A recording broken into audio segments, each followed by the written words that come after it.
नमस्कार दोस्तों, finally UP board ने मॉडल पेपर जारी कर दिया है। यानी कि कक्षा 9 का ये हिंदी का मॉडल पेपर उन्होंने जारी कर दिया है और भी सभी विषयों का मॉडल पेपर जारी कर दिया है उन्होंने।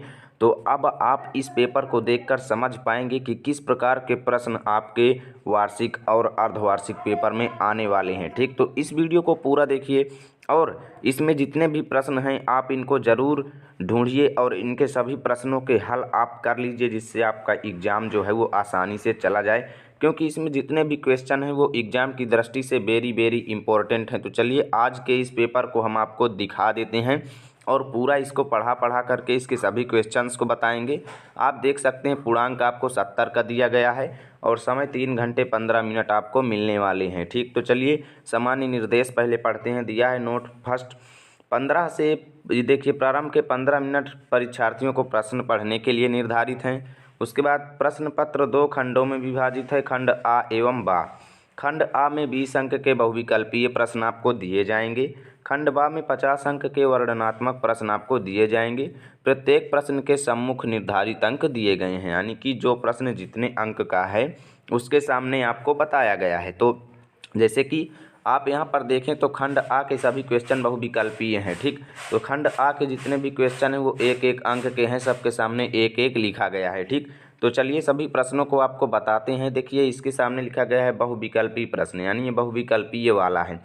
तो अब यहाँ पर जितने भी हैं 20 प्रश्न आपको बहुविकल्पीय एग्जाम में मिलेंगे। ठीक, उसके बाद नीचे के प्रश्न जितने भी हैं वो आपको लिखने वाले यानी कि वर्णनात्मक मिलेंगे। ठीक, तो चलिए इसको पढ़ते हैं। भारतेंदु युग के निबंधकार हैं, इसमें 4 ऑप्शन है। पहला ऑप्शन जो है वो है बालकृष्ण भट्ट, दूसरा है बाबू गुलाब राय, तीसरा है श्याम सुंदर दास, चौथा है रामचंद्र शुक्ल।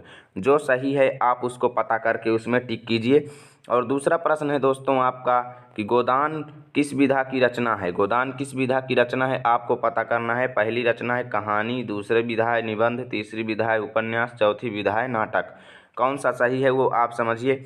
और देखिए तीसरा प्रश्न जो है वो सेठ गोविंद दास द्वारा रचित व्यवहार एकांकी में कुल कितने पात्र हैं। ठीक, और यदि आपको इसका सॉल्यूशन चाहिए तब आप हमें कमेंट करें, तो अगले वीडियो में हम आपको इसका सॉल्यूशन बना करके दे देंगे। ठीक, पहला ऑप्शन है कुल 5 पात्र हैं, कुल 12 पात्र हैं, कुल 4 पात्र हैं, कुल 10 पात्र हैं। ठीक, तो सभी क्वेश्चंस का आप आंसर कर लीजिए, यदि नहीं आता तो कमेंट कीजिए। भारतेंदु के पूर्व हिंदी गद्य के प्रमुख लेखक कौन थे। ठीक, पहला है राधा कृष्ण दास, दूसरा है बाल मुकुंद गुप्ता, तीसरा है राजा शिव प्रसाद सितारे हिंद, चौथा है प्रताप नारायण मिश्र। ठीक, अब देखिए अगला प्रश्न है आदिकाल को अन्य किस नाम से जाना जाता है। पहला ऑप्शन है आपके पास मध्यकाल, दूसरा वीर गाथा काल, तीसरा श्रृंगार काल, चौथा है युद्ध काल। ठीक, तो देखिए छठवें प्रश्न को पढ़ते हैं। तो यहाँ पर दिया गया है कि पृथ्वीराज रासो किसकी रचना है। पहला ऑप्शन आपके पास है नरपति नाल, दूसरा है चंद्रबरदाई, तीसरा है दलपति विजय, चौथा है विद्यापति। ठीक, तो सभी का आप आंसर याद करते जाएंगे और स्क्रीनशॉट ले लीजिए सभी क्वेश्चंस का। देखिए 7वां क्वेश्चन है सगुणोपासना की दूसरी शाखा क्या कहलाती है। पहला ऑप्शन है सूफी काव्यधारा और दूसरा है कृष्णाश्रयी शाखा, तीसरी है ज्ञानाश्रयी शाखा और घ नंबर है प्रेमाश्रयी शाखा। ठीक, अब देखिए 8वें क्वेश्चंस को, तो साखी शबद रामायणी किसकी रचना है। ठीक, तो पहला ऑप्शन है धर्मदास, दूसरा है कबीरदास, तीसरा है सुंदरदास, चौथा है मलूकदास। ठीक, तो सभी का आंसर कीजिएगा देखिए, और इन क्वेश्चंस को आपको तैयार जरूर करना है। 9वां प्रश्न है देखि रूप लोचन ललचाने, हरखे जनु निज निधि पहचाने में निम्नलिखित रस है, यानी रस कौन सा है। तो पहला है श्रृंगार रस, दूसरा है शांत रस, तीसरा है वीर रस, चौथा है करुण रस। जो सही है आप उसको टिक कीजिए। 10वें क्वेश्चन को देखते हैं। यहाँ पर है बंदव गुरु पद पदुम परागा, सुरुचि सुबास सरस अनुरागा के प्रत्येक चरण में कितनी मात्राएं हैं बताइए, यानी कितनी मात्राएं हैं। तो पहला ऑप्शन है 11 मात्राएं, दूसरा है 16 मात्राएं, तीसरा है 20 मात्राएं, चौथा है 13 मात्राएं। ठीक, यानी कि ग्रामर से भी यहाँ पर क्वेश्चन पूछे जा रहे हैं, हिंदी के व्याकरण से, रस छंद अलंकार से क्वेश्चन पूछे जा रहे हैं। ठीक, तो चलिए देखते हैं 11वें प्रश्न को। तो आपको ग्रामर जरूर तैयार करना है क्योंकि ग्रामर से क्वेश्चन आ रहे हैं। तरनि तनुजा तट तमाल तरुअर बहुछाये में अलंकार कौन सा है। ठीक, पहला नंबर है उपमा, दूसरा है अनुप्रास, तीसरा है श्लेष अलंकार, चौथा है रूपक अलंकार। ठीक, तो सभी को आप समझिए सभी क्वेश्चंस को। 12वां प्रश्न है यथाशक्ति का समास विग्रह है। पहला ऑप्शन है शक्ति प्लस अनुसार, दूसरा है यथ प्लस शक्त, तीसरा है यथा प्लस शक्ति, चौथा है यथ प्लस अनुसार। ठीक, 13वें प्रश्न को देखते हैं। 13वां प्रश्न है माता पिता दिन रात आदि के बीच किस विराम चिन्ह का प्रयोग किया गया है। तो देखिए समता सूचक, योजक, संक्षेप चिन्ह, अल्प विराम। ठीक, तो ये चीज़ें आपको तो कक्षा 2-3 में ही पढ़ा दी जाती हैं। अब देखिए 14वें प्रश्न को, अस्थि शब्द का तद्भव बताइए। का नंबर कलश, खा नंबर हड्डी, गा नंबर अश्रु, घा नंबर अग्र। ठीक, अब देखते हैं, कलर में थोड़ा चेंज कर लेता हूं और देखिए चलिए चलते हैं अगले प्रश्न पर। देखिए 15वां प्रश्न जो है वो है अज्ञान का विलोम है। अज्ञान का विलोम क्या है। का नंबर है, का नंबर जो है वो यहाँ पर प्रखर दिया गया है, खा नंबर ज्ञान, गा नंबर ज्ञानी और घा नंबर तेज। ठीक, तो ये ग्रामर के क्वेश्चन इस प्रकार आपके एग्जाम में पूछे जाएंगे। और देखिए 16वां प्रश्न है कमल, राजीव, जलज, नलिन आदि कहलाते हैं।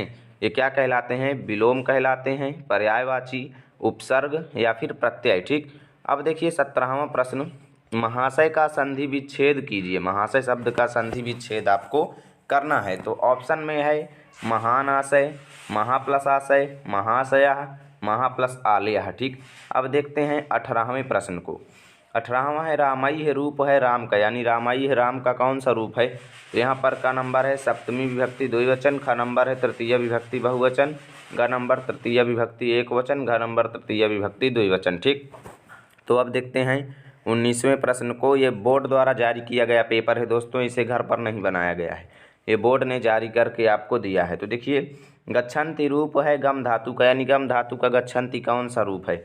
तो का नंबर लिट लकार मध्यम पुरुष एकवचन और खा नंबर जो है वो लट लकार प्रथम पुरुष बहुवचन, ग नंबर है लिट लकार उत्तम पुरुष एकवचन और घ नंबर है लंग लकार प्रथम पुरुष बहुवचन। ठीक, अब देखते हैं 20वें प्रश्न को। तो 20वें प्रश्न है कृ धातु विधि लिंग लकार मध्यम पुरुष द्विवचन का रूप आपको बताना है।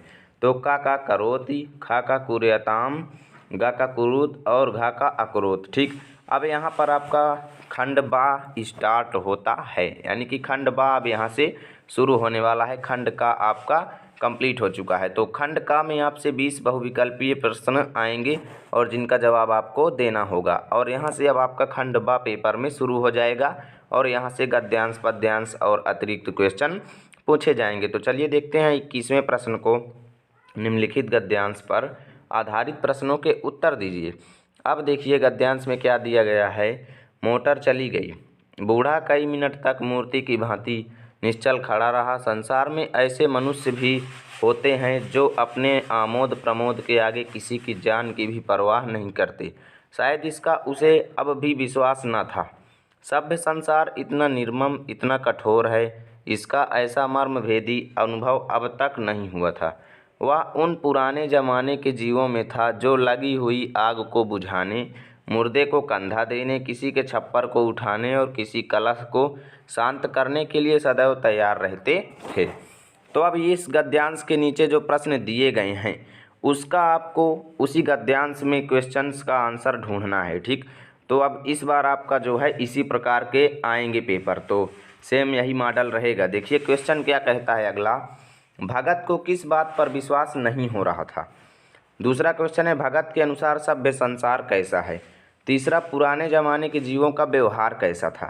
ठीक, तो इन तीनों का आंसर आपको इसी गद्यांश में मिलने वाला है। तब आपको इस प्रकार तैयार करना है। आप देख सकते हैं व्याख्या लिखने के लिए क्वेश्चन में कोई भी क्वेश्चन नहीं दिया गया है। तो ये निश्चित नहीं है कि व्याख्या नहीं पूछी जाएगी, कभी कभी यहाँ पर दे भी सकता है कि संदर्भ लिखिए और इसका व्याख्या दीजिए। ठीक, मान लिया यहाँ पर नहीं दिया है तो आपके पेपर में दे भी सकता है, तब आपको उसे तैयार करना है। ठीक, और यदि आपको पहला गद्यांश नहीं आता है तब अथवा में ऑप्शन आपको दिया गया है, आप दूसरा भी कर सकते हैं।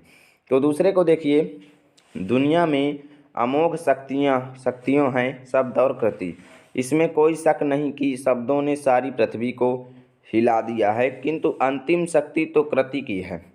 महात्मा जी ने इन दोनों शक्तियों में से अधिक श्रेष्ठ उपासना की है। कस्तूरबा ने इन दोनों शक्तियों में से अधिक श्रेष्ठ शक्ति कृति की नम्रता के साथ उपासना करके संतोष माना और जीवना सिद्धि प्राप्त की। ठीक, तो ये गद्यांश आपको अब इसके नीचे देखिए क्वेश्चंस हैं। शब्द और कृति से लेखक का क्या तात्पर्य है। गांधी जी ने किसकी उपासना की। कस्तूरबा कैसी महिला थी। ठीक, तो अब आपका 22वां प्रश्न स्टार्ट होता है। तो चलिए इसको भी पढ़ते हैं और इसके क्वेश्चंस को देखते हैं। ये पद्यांश पर आधारित क्वेश्चन है। निम्नांकित पद्यांश पर आधारित प्रश्नों के उत्तर आपको देना है और पद्यांशों को मैंने अपने चैनल पर अच्छी तरीके से पढ़ाया है, जा कर के आप उनको पढ़ लीजिएगा। प्रभु जी तुम चंदन हम पानी, जाकी अंग अंग बास समानी। प्रभु जी तुम घन बन हम मोरा, जैसे चितवत चंद चकोरा। प्रभु जी तुम दीपक हम बाती, जाकी ज्योति बरय दिन राती। प्रभु जी तुम मोती हम धागा, जैसे सोनहि मिलत सुहागा। प्रभु जी तुम स्वामी हम दासा, ऐसी भक्ति करय रैदासा। ठीक, तो ये रैदास जी द्वारा लिखा गया पाठ का है। और यहाँ पर देखिए आपसे कुछ क्वेश्चन पूछ रहा है कि राती सोनहि मोती शब्द को तत्सम रूप हमें लिखना है। जैसे चितवत चंद चकोरा में कौन सा अलंकार है। जाकी ज्योति बरय दिन राति का आशय आपको स्पष्ट करना है। यदि आपको वो नहीं आता है तब अथवा का विकल्प आपको मिल रहा है, उसके बाद आप इसको कर सकते हैं। मैंने झुक नीचे को देखा तो झलकी आशा की रेखा, विप्रवर स्नान कर चढ़ा सलिल शिव पर दुर्वादल। तंडुल तिल लेकर झोली आए ऊपर, देख कर चले तत्पर वानर। ठीक, अब इसके संबंधित क्वेश्चन देखते हैं। तो इससे संबंधित क्वेश्चन है, कवि ने नीचे झुककर क्या देखा। दान कविता में कवि द्वारा दिए गए व्यंग को लिखिए। शिव पर किसने क्या चढ़ाया। ठीक, तो ये क्वेश्चन है। अब देखिए 23वें प्रश्न को, निम्नलिखित संस्कृत गद्यांशों में से किसी एक का संदर्भ सहित आपको अनुवाद अपने शब्दों में करना है। ठीक, ये संस्कृत गद्यांश पर आधारित क्वेश्चन है। अब देखिए अथवा का विकल्प इसमें मिला है आपको। तो पहला क्वेश्चन है, अनंतरम श्री कृष्णः गोपालैः स वनं गत्वा गाः चारयति, तत्र च वेणुं वादयति, अनेन सर्वाः गावः गोपालाश्रवः सर्वाणि कार्याणि विहाय तस्य वेणुवादनं शृण्वन्ति। महाकवि व्यासः संस्कृत भाषायां, भक्तकवि सूरदासः हिंदी भाषाया तस्य बाललीलायाः अतिसुंदरम वर्णनम अकरोत्। ठीक, यदि आपको पहला नहीं आता तो अथवा का विकल्प आपके साथ है, आप दूसरा कीजिए। ठीक, चलिए दूसरे को देखते हैं, दूसरे में क्या दिया गया है आपको। तो दूसरा है, विश्व विश्रुते स्वामी विवेकानंद अस्यैव महाभागस्य शिष्यः आसीत्, तेन न केवलं भारतवर्षे अपितु पश्चात्य देशेष्वपि व्यापकस्य मानवधर्मस्य डिण्डिम घोषः कृतः। तेन अन्यश्च शिष्यैः जनानां कल्याणार्थं स स्थाने स्थाने रामकृष्ण सेवाश्रमाः स्थापिताः।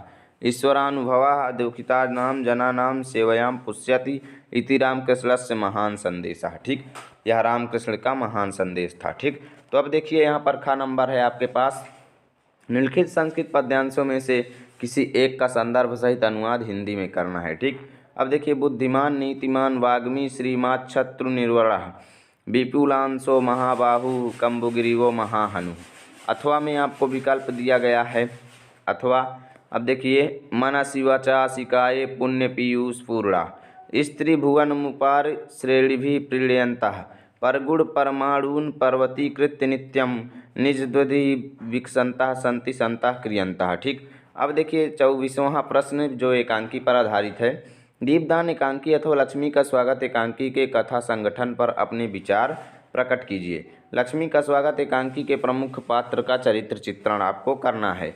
अब देखिए 25वां प्रश्न स्टार्ट होता है, निम्नलिखित लेखकों में से किसी एक का जीवन परिचय देते हुए उनकी किन्हीं दो रचनाओं का नाम आपको लिखना है।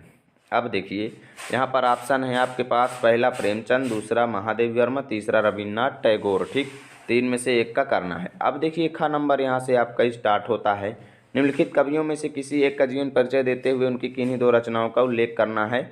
यहाँ पर पहला ऑप्शन है जयशंकर प्रसाद, दूसरा कबीरदास, तीसरा हरिवंश राय बच्चन। ठीक, अब देखते हैं 26वां प्रश्न।